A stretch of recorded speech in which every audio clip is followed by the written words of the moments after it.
ಬಾಗಲಕೋಟೆ ನಗರದಲ್ಲಿ ಶಿವಾಜಿ ಜಯಂತಿ ಭಾವಚಿತ್ರ ಮೆರವಣಿಗೆ ವೇಳೆ ನಡೆದ ಕಲ್ಲು ತೂರಾಟ ಪ್ರಕರಣಕ್ಕೆ ಸಂಬಂಧಪಟ್ಟಂತೆ ಜಿಲ್ಲಾ ಪೊಲೀಸ್ ವರಿಷ್ಠಾಧಿಕಾರಿ ಸಿದ್ಧಾರ್ಥ್ ಗೋಯಲ್ ಕ್ಲಾರಿಟಿ ಕೊಟ್ಟಿದ್ದಾರೆ. ಘಟನೆಯ ಕುರಿತ ಎಲ್ಲ ಮಾಹಿತಿಯನ್ನ ಎಳೆ ಎಳೆಯಾಗಿ ಬಿಚ್ಚಿಟ್ಟಿದ್ದಾರೆ.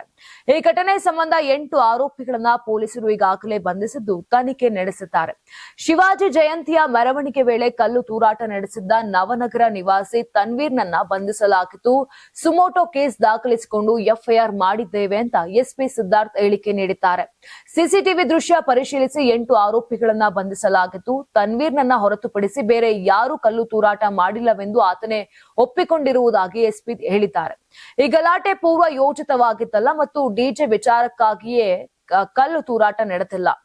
ರಾತ್ರಿ ಸುಮಾರು 10 ಗಂಟೆ 6 ನಿಮಿಷಕ್ಕೆ ಕಲ್ಲು ತೂರಾಟವಾಗಿತ್ತು. ಈ ವೇಳೆ ನನಗೆ ಮತ್ತು 2 ಕಾನ್ಸ್ಟೇಬಲ್ಗಳಿಗೆ ಗಾಯಗಳಾಗಿವೆ ಅಂತ ಎಸ್ಪಿ ತಿಳಿಸಿದ್ದಾರೆ. ಕಲ್ಲು ತೂರಾಟದ ಜೊತೆ ಚಪ್ಪಲಿಯನ್ನು ಕೂಡ ಎಸೆಯಲಾಗಿದೆ. ಮಸೀದಿ ಒಳಗೆ ಕಲ್ಲಿಂದ ಶೂ ರ್ಯಾಕ್ ಮಾಡಲಾಗಿತ್ತು. ಅದೇ ರ್ಯಾಕ್ ನ ಕಲ್ಲು ತೆಗೆದುಕೊಂಡು ತೂರಾಟ ನಡೆಸಲಾಗಿದೆ. ಮಸೀದಿಯೊಳಗೆ ಯಾವುದೇ ರಾಡ್ ಆಗ್ಲಿ ಬೇರೆ ಅಸ್ತ್ರವಾಗ್ಲಿ ಇರಲಿಲ್ಲ.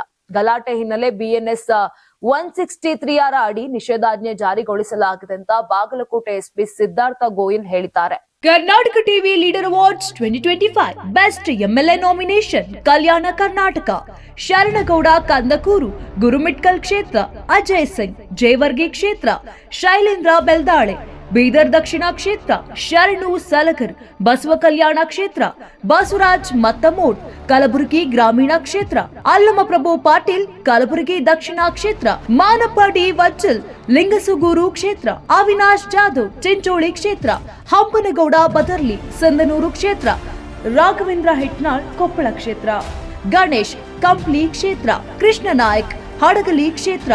ಕರ್ನಾಟಕ ಟಿವಿ ವಾಟ್ಸ್ಆಪ್ ಚಾನೆಲ್ ಮೂಲಕ ವೋಟ್ ಮಾಡಿ ಹಾಗೂ ಇವರಲ್ಲಿ ಬೆಸ್ಟ್ MLA ಯಾರಂತ ಕಮೆಂಟ್ ಮಾಡಿ.